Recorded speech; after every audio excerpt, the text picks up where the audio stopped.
Okay, hey guys, what's up? It's Julian. I'm back with another tutorial on Lo-Fi House. I just want to thank everybody for the great response to the last video. I didn't think it was going to do that well, but I'm really glad it did. So, anyway, today I'm going to be showing you more in depth how to craft the drums sort of section of Lo-Fi House, because in the last video, I showed you like how to put together patterns and some simple processing, but I didn't really go into like how to take sounds from samples into like putting them all in their own little world in your little track. I said little a lot there, but anyway, so yeah, let's dive in. I just have this beat that I put together here. It just sounds like this. It's just a 1-bar loop, and what it consists of is some hi-hats, a kick, a clap, and some percussion. So all those things together, it's pretty simple, but it comes together to make this beat. And yeah, and then I have some cassette noise because it wouldn't be complete without that. But what I want to show you with these is how I process these sounds. And what I'm going to do with this video is I'm giving away this little sample pack. It's going to have this project file, so you can see the processing, the unprocessed samples, like what I started with, and then I also exported all the processed samples afterwards. So you can just kind of play around and sort of like learn from that, hopefully. But I will start with the kick just to dive in. So the kick sounds like this. Without all of these sounds, I'm just going to group them together really quick. Or without these audio effects, it sounds like this. So you can see it is the sound that we ultimately have and what we're ultimately trying to do, but it's not like quite there, you know. It doesn't have like as much texture to it as it could. It doesn't fit the vibe of the other sounds. So what I did was I added a bit warmer. I got roasted for this last time, but it's a good preset. It's just a saturator preset in Ableton. And what it does is, it's just like the title says, it just makes it a bit warmer, adds a little bit of harmonic content pretty evenly across the spectrum, and yeah, makes it a little bit fatter. So just with that, it sounds like this. So you see, it's like making it fatter, it's giving it like that feel. And this kick in general is like a pretty fat kick. It's got a lot around like 100 hertz and like a little bit below it. And it's like sort of underwatery almost. It's not very like, it's not got a lot of high end, but it really like hits you. It's almost like a trap kick, honestly, but it works here. I've heard this kind of kick in a lot of tracks. So the next thing I did was I put an EQ on there just to boost this area a little bit. But a lot of people, I guess, will say, you know, don't boost with EQ. But in this case, I'm using it like sort of for sound design. Like I'm trying to add to the sound right now. I'm not trying to like mix the sound into the song. Like later, I would have another EQ that would be the one that I use to mix it into the song. And finally, I just put a little erosion on here with this noise here. And what that does is, you can sort of hear it's adding a little bit of clickiness in the top end almost. Like without it, it's like this. And with it, it's like this. So it's just adding a little bit more texture to it, and like it's it's just adding a little bit to it. It also helps. It kind of makes the hi-hat groove a little bit more, because it gives it sort of like a hi-hat type of sound on the kicks as well. So the hi-hat sounds like this. The way I did that was I started with this sample, which is just like a 909 hi-hat that I pitched up and messed with the fades a little bit to make it shorter. So just like a pretty standard one like you would get in like a sample pack.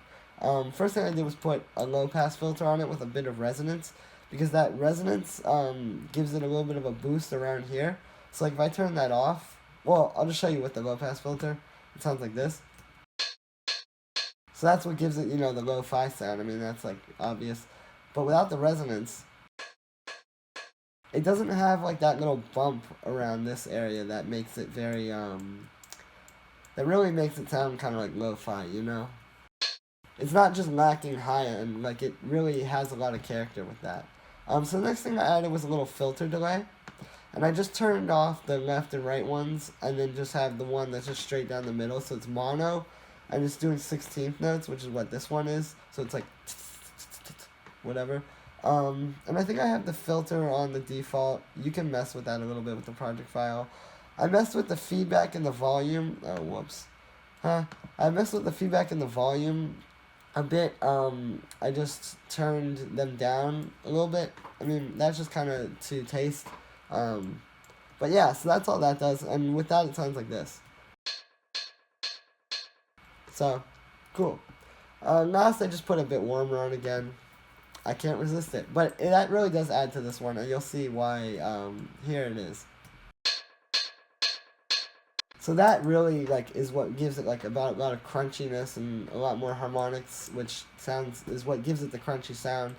And just in general makes it more, I think it just fits with the kick more now. Like if you listen to them together, they sound like they're in the same world, and that's really what you want. You want all of your sounds to exist in this same world. That's why professional tracks sound so good, is because what they're doing is making sure every sound fits into this thing, together. And so yeah. So after that, I just have this clap. I'll just play it really quick. So this one's, I did a little bit of stuff too. Not too much. I have this overdrive that I didn't end up using. But just default, it sounds like this. So you can see that's another case where it's the sound is already there. You have that cool clap that's not a 909 clap. It's more interesting sounding. It's almost kind of like a rim shot. It sounds like something Burial would use if you're familiar with Burial. But what I did was I added this reverb, and I played around with the size and the decay and the dry wet a little bit, and that makes it sound like this. It's very subtle, and if you look in the project file and mess with it, you can kind of get a feel for it more. But I feel it makes it a little bit wider, and it makes it a little bit more lively as well. It feels more alive, I guess, almost. Because it's sort of, the reverb gives it a little bit of space, it's not just the dry sample, so that's a little technique that I use. And then I put a bit warmer on this one again, just to give it some more harmonics, and make it a little bit crunchier, and to fit with the other two as well. So you can hear that's just sort of boosting up the gain as well. I mean, it's just making it very fat. And the last thing that we have, we have the cassette noise. I mean, that's just standard. That's just over top of everything to give it, it sort of gels it together, and it also, I mean, that just gives it the lo-fi sound. And I can touch more on that in a second. But these little percussion sounds are a little interesting. I did some cool stuff with them. So here they are. And basically, dry, that sounds like this. So, the sounds are still there, just like with everything else, but they definitely are enhanced by adding these. And that's the biggest thing about adding all this processing. You don't want to process your stuff just to process it. You're processing it to get it to what you want it to be. And so that's what I really tried to stay true to here. So I added a reverb. You can't hear it too much when I don't have the saturation on, but once those come on, it brings it out a little bit. So I just have a bit warmer, and then this mid-range fattener, which is another preset that's a little bit crunchier. It's similar to a bit warmer, where it just makes it fatter and thicker. But yeah, it's a little bit of a crunchier sound. So those two together sound like this. And you can hear that reverb a lot more now, I think, especially on this first hit. But that's just giving it a bit more space. And also, now that we've got the saturation on, again, it gives it a bit more texture. But finally, I added this erosion, which is similar to what it was doing on the kick, where I had this one that was adding that little bit of staticky sound. But I think that just really ties it together nicely at the end of this chain. You can hear it's a little bit more lo-fi, it's a little bit more textured. It's just a nice little thing to do. So you can see the settings here, and if you get the project file, you can mess with that as well. But yeah, so, I mean, that's pretty much it. All together, it sounds like this.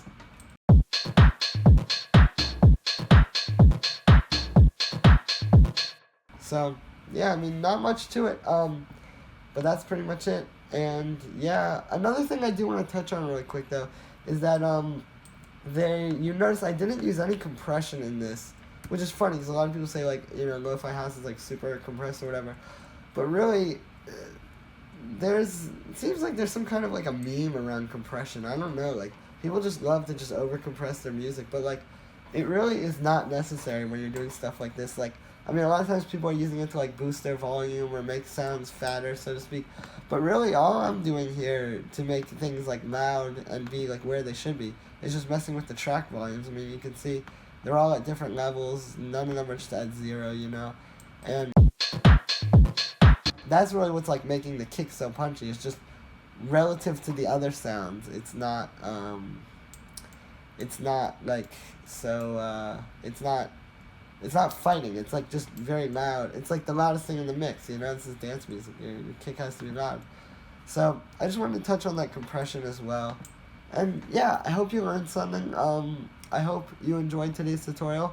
Looks like I'm gonna be doing a lot more of these. And yeah, let me know what you think. Please like, subscribe, share this video, hit the comments, you know, anything. I really appreciate it. So thank you so much, and have a great day.